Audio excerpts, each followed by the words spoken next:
Guys, mjomba, ukiangalia kiundani sana elimu the Babylon style. Elimu sometimes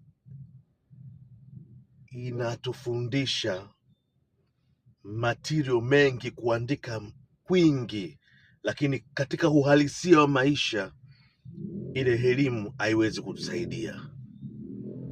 Ndio maana tunabaki kuhangaika na kuwashangaa, ukaona mtu hajasoma lakini anashika nyadhifa kubwa, ana manage kampuni kubwa, anakuwa mbunge kama Baba Levo.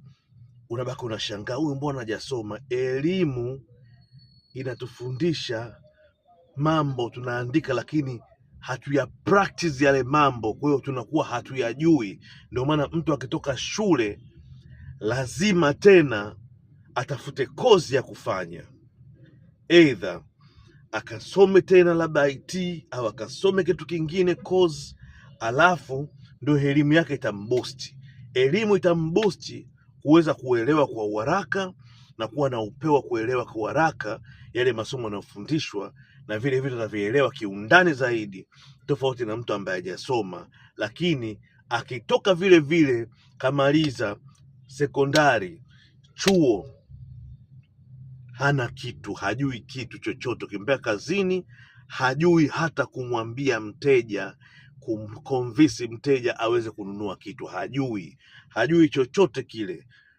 Hiyo ndio elimu, it's a Babylon style.